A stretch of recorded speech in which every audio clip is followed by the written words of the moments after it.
Hey everyone, I hope you are having a good Wednesday or having a good day whenever you are watching this video.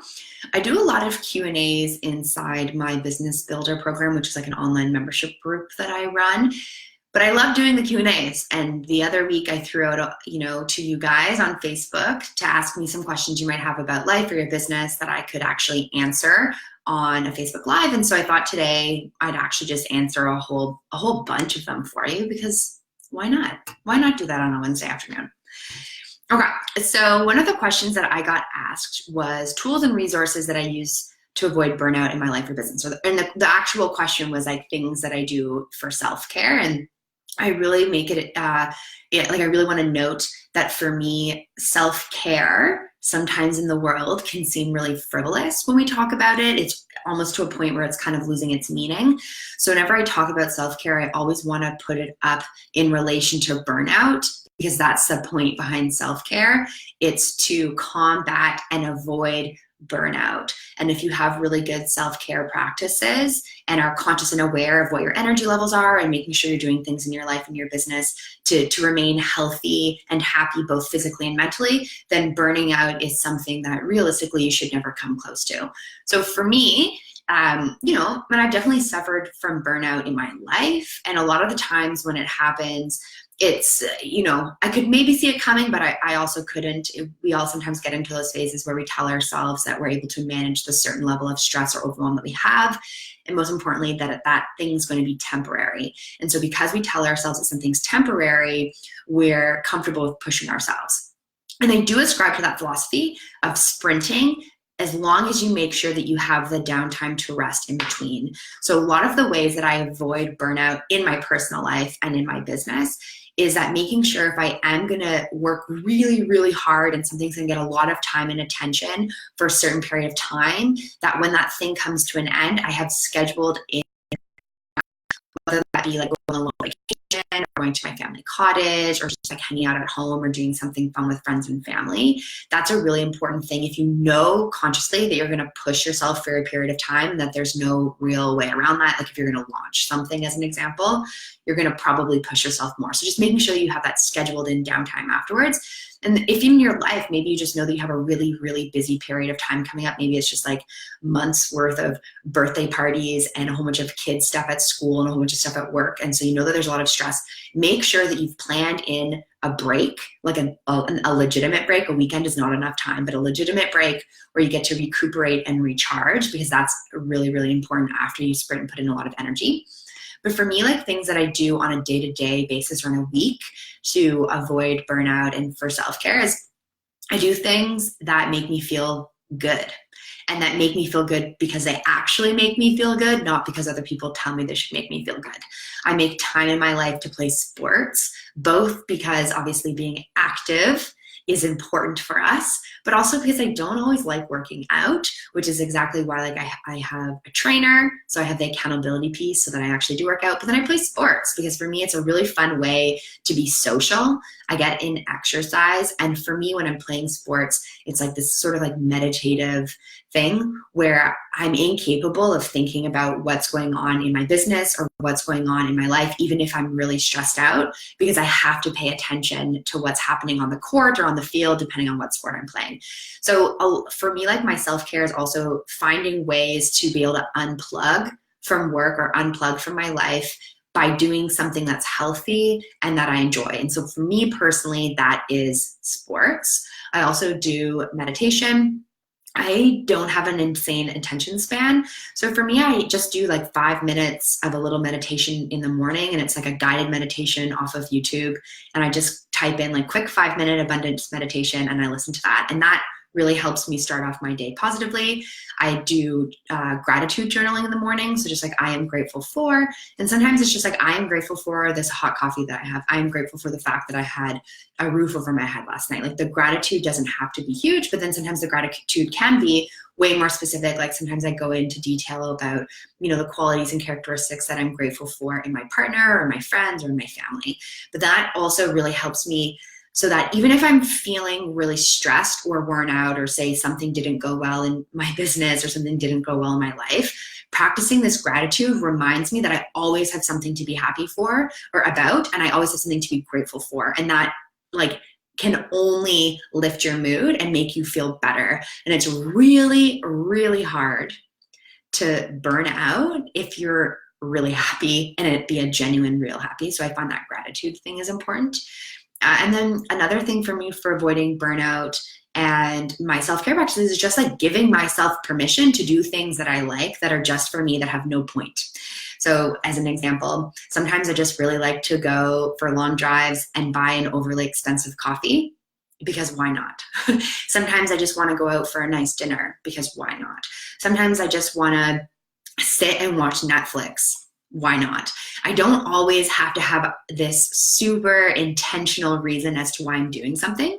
If I want to do something and I know that it's going to make me feel good, I give myself permission to do it. And obviously, it's not like I'm living every single second of every day of my life that way. I still have accountability and checks and balances.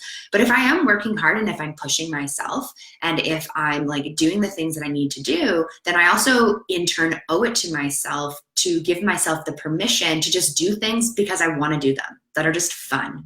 And for me, fun is a really important word in my life. I don't know if anyone's ever done the Brene Brown values. My two, like when I narrowed down from every value there is, that my two core values are fun and inspiring. And so for me, those are my core values, how I practice self-care and how I avoid burnout is just making sure that I'm doing things where I'm inspiring others or where I'm being inspired, because it's a two-way street, and that I'm doing something that's fun, and fun is relative. So that's a really great way for a self-care practice. But again, a really great way to avoid a burnout in your life and business is just give yourself permission to do things for yourself. Everything doesn't always have to have this insane purpose or be attached to this lofty objective.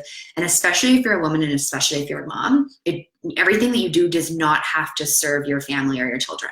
You need to do things in your life that are just for you, that maybe feel selfish, but they're not selfish. Because if you are higher, like say 100%, like your cup is full, everyone around you is happier, you're able to give more, and you're just a better functioning human. So doing things for yourself is not selfish at all. It's actually selfless because it does make you a better person.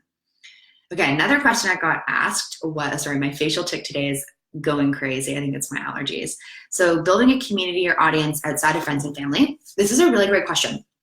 And especially if you are building a business, and even if you're not, maybe you just like blogging or you want to be an influencer or something like that, and you want to be able to build your audience. The key word in this is that like audience versus community. So my suggestion is to focus on building community and converting your audience, because an audience is just people who watch you, right? When you go to a movie, you sit in movie theater and you're part of the audience, and so you're just observing what is going on. You think about it, maybe it impacts you, maybe it doesn't. However, when you're part of a community, that means that you're actually engaged in that community, you're giving things to that community, and in return, you're receiving things. So you're an active member, an active person. And when building a business, you want the community. Because if you just have a huge audience, that might not actually translate into anyone buying from you. It might not translate into you being able to grow your business or actually have the impact that you want to have, because if no one's working with you at the fullest capacity that you desire people to, you might not be able to have the impact that you want on their lives and in the world. So focusing on the community aspect of audience building. And then when it comes to that, just think about things that you really love about communities that you're in, because every community is going to be different. Like I think about one of the communities that I'm in online is for queer women. So it's for queer women in business. And so that community and how that community is built is going to be vastly different than maybe just even a general women in business community, because the people inside that community have different wants, needs, desires. They have different issues. They have different things that they want to learn or experience. And so the first step of building a community is actually understanding like who your community members are. And what do they need from you? Do they need guidance? Do they need support? Do they need tools? And then it's really about making sure that you're showing up and you're serving those people and that they feel connected to you. Because the more that someone feels connected to you, the more that someone feels like they hear you or that you hear them, that you know them, that you're supporting them, the more inclined they are to support you through anything, and obviously also in turn then buy your product or service, promote you, and they kind of turn into these like raving fans. And so the first step with community building is really just analyzing who is in your community and what are those people's needs, and then making sure that you're showing up over and over and over and over again, providing the people in your community with value, even if you get nothing in return. You need to commit to doing that long enough so that people actually begin to trust you. Because again, there's a difference between an audience and a community. In a community, there's trust. And often with a community leader, people trust you because you've been doing a bunch of really cool stuff that they're really in awe of, and they've been watching you from an audience perspective long enough to be like, is this person for real? Is she really what she says she is? Can she actually help me? Like, we all do that. We all see people and we wonder, is this person a real person or is this person being fake? And so with the community building, again, that's why you have to keep showing up long enough for people to understand that you're an authentic human that actually wants to serve the community, and then they will go from being like in your audience to being part of your community. So I hope that's the beginning stages, because then afterwards there's a lot. But for building a community, again, it starts with figuring out who is your community, what do they need, and if you aren't sure, ask. And as you start building the community, make sure you keep showing up. And it's about making sure that you show up and you keep providing value without expecting anything in return. Because again, that's important. A lot of us are like, oh, I started a Facebook group and nobody engaged with me, and so I'm giving up on it because, you know, the whole Facebook group community thing's bullshit. And it's like, no, it's not.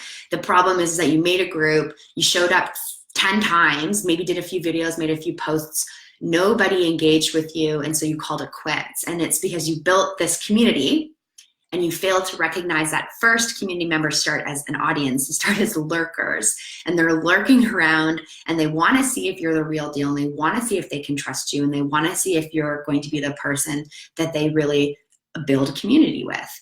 And so you have to be willing to show up long enough and consistently enough to work through that phase of zero engagement, zero people talking to you, but know that they are there and they're reading it and they're seeing it, and you just have to keep showing up until they make up their mind and they say, okay, I'm ready to be part of this community.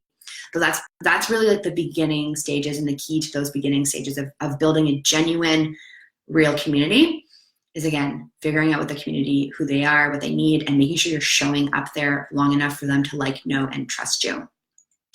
The other question, okay, attracting clients through meetup and live events. This was a good question. Fun fact, that is actually how I really started to launch the business coaching part of my coaching business. So again, originally I was just doing general coaching for about a year and a half, and then I moved into doing business coaching. And one of the things that I started doing at the beginning was actually running meetup events, so live events. And it's how I found a lot of my clients in those stages, and I still get clients from those events. So how you actually find the clients from the event is, first, run a good event. Make sure that the event is like geared towards and aimed at the right type of person. So as an example for me, the first workshop, like the first meetup I ran, I think it was on like the 3 biggest productivity killers in your business. And that I marketed that, and it was geared towards female entrepreneurs. And the meetup group that I had was, you know, women in business in the Ottawa area. And so I made 3 biggest productivity killers in your business. So the title alone made it so that I was attracting the right type of people to come into that event. And so the first step with running live events and meetups is, again, making sure that the event is actually targeted at your target market audience and the right people as well. And sometimes you just have to commit to doing a lot of events so that you can start to figure it out. Again, nothing is ever like a Hail Mary, I'm going to run one event and all of a sudden my whole business is going to be filled with clients.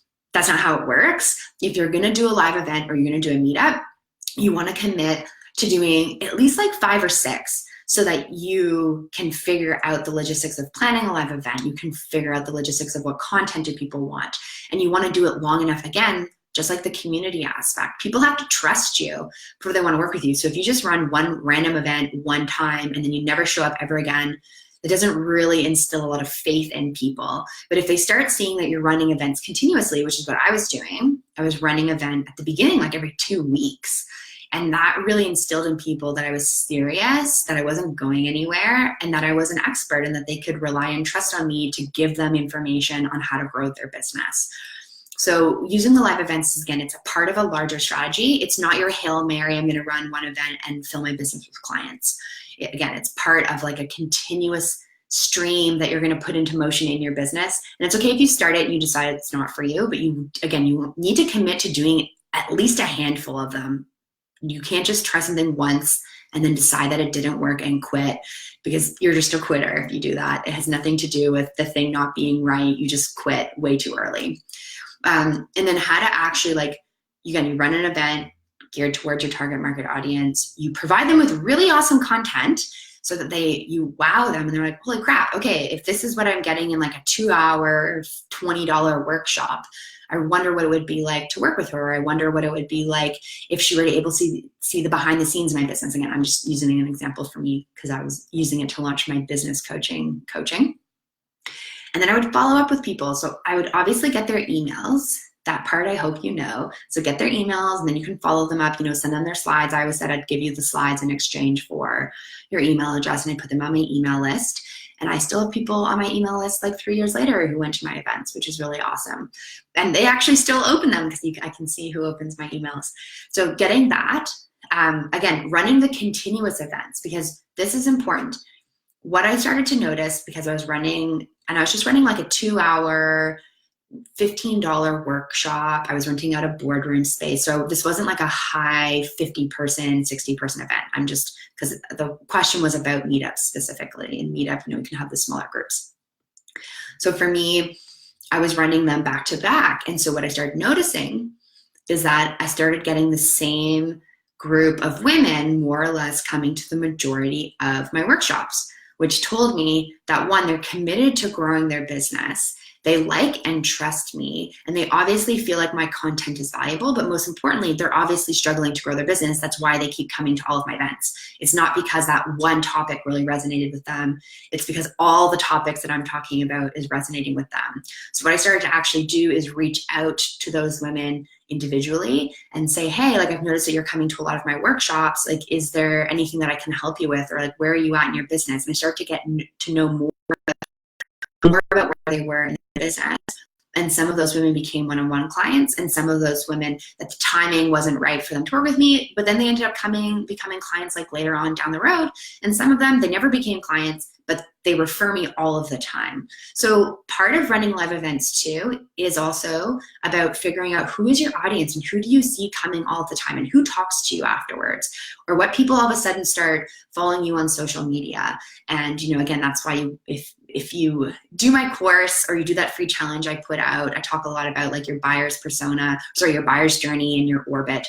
Part of the live events is recognizing that if you're showing up, if you meet them in person and then you invite them to follow you online, and online you're showing up regularly, they can convert to clients over the long term because they become part of your community and they keep seeing you.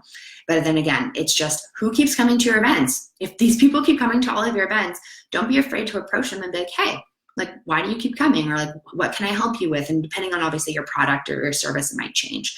But that for me would be with the live events. It's just making sure that you have ways to follow up with them afterwards, and don't be afraid to follow up with them.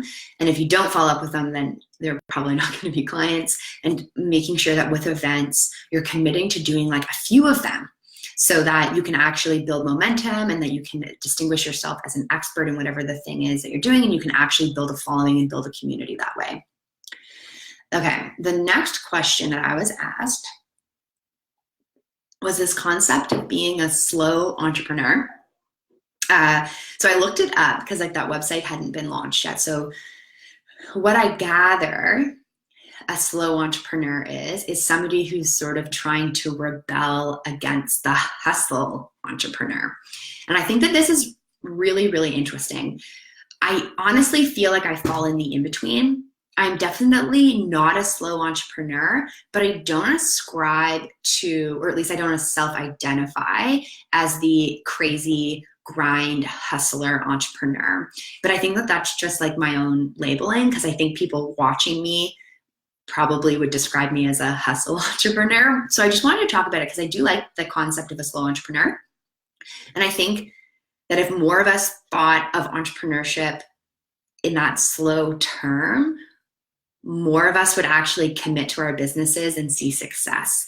And I think because we are obsessed with this hustle grind entrepreneurship, where if you just like pretty much work really hard for 30 days and you become a millionaire, if we let go of that false concept, we would recognize that entrepreneurship actually is slow. Like you can start to see results quickly and you can build momentum, but the long-term success that the majority of us are actually seeking and the lifestyle that comes with it and the business growth and the income, the things that most of us actually want for our business, that is slow.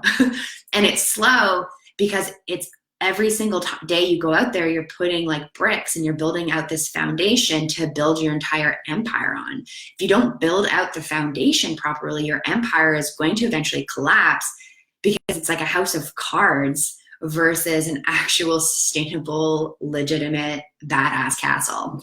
And so for me, when I think about slow entrepreneur, again, I'm just guessing at what this definition is because that website that you sent hadn't actually, nothing's on it yet.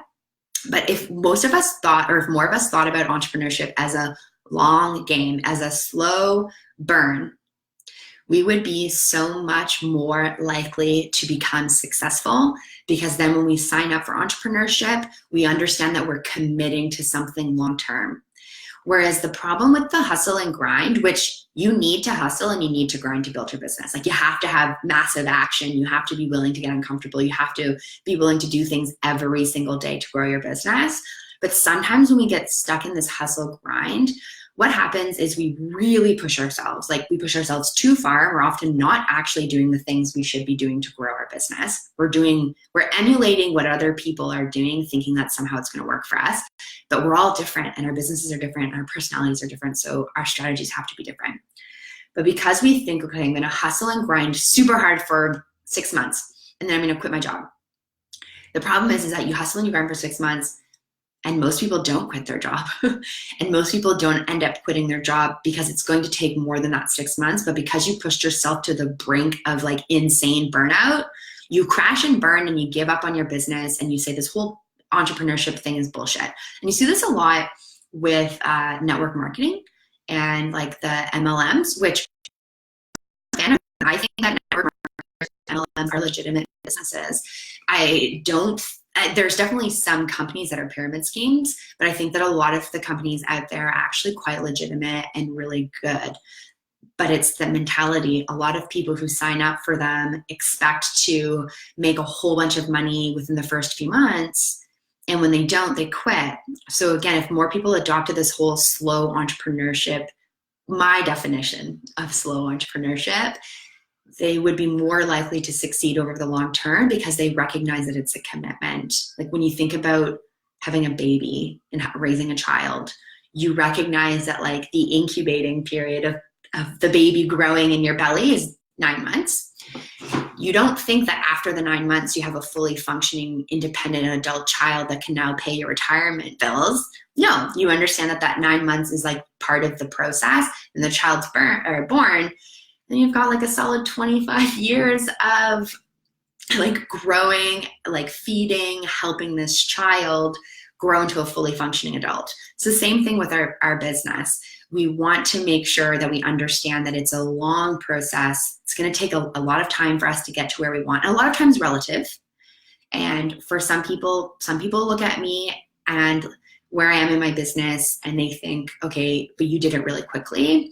And some people might say that like from when I decided to do business coaching to where I am now, that building like a 6-figure coaching business, I did it quick. And some people would say I did it slowly. It's relative. I think I did it at exactly the pace that I needed to do. And if I had thought that I would, which I did think, to be honest, that I could just snap my fingers and have a business full of clients when I first started my business, one, I wouldn't be here because I would have quit. I would have quit a long time ago, but I am where I am today because I recognize that growing a business, it's a long burn. It's a slow burn and it's a commitment. So don't actually know the definition of slow entrepreneurship versus hustle entrepreneurship, but that's just my take on it. Okay, the next question was when to say no to a client or customer. And so I know the person who asked this, you, like Marissa, you run a physical storefront and you run a restaurant business. So I'm going to try and answer the best I can from that, but then also still answer for other people and for me. For me, like when I say no to a client, and if I were like, if I had a business where I interact with customers a lot, I would say no when like the level of the line of respect has been crossed. So it's okay if we disagree, and it's okay to agree to disagree. And sometimes we're going to have expectations are going to be misinterpreted and someone's going to be disappointed, and those things happen.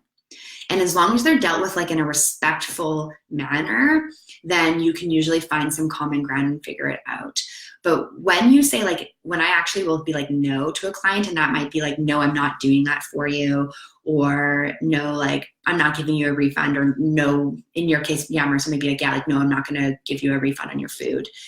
It's really that asking yourself, is this person like asking me for this thing because something happened, whether it be right or wrong, but they're asking it from a place of still respecting me, respecting my employees, and respecting my business? Or are they asking this of me because they just think that they can, and that they are almost doing it because they don't have respect for me or my business? And so for me, like that is actually my fine line, is the actual respect component behind it. So if I don't feel that I'm being respected, or if I don't, and like I have some of my clients, they have staff, and that's something that we talk about, and it's the same thing. It's if the customer is not being respectful, then the answer is always going to be no.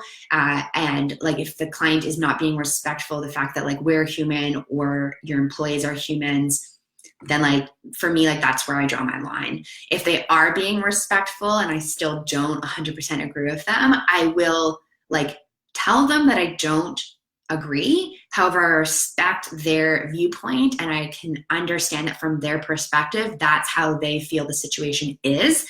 And therefore we can agree to disagree, and then finding some type of way to mitigate the situation.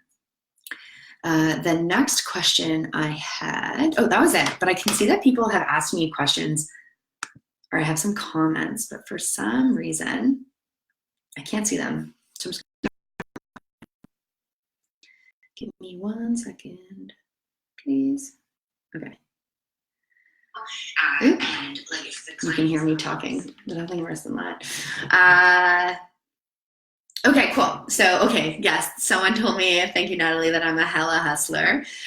So in regard to the whole, like, the hustling part of it too, right, is like, you guys view my business through your perspective, and I view my business through my perspective, and sometimes they're the same and sometimes they're vastly different. So while I know that I work really hard, and I know that I push myself, and I know that I do the things that I need to do to grow my business, I equally know that there's more I could be doing.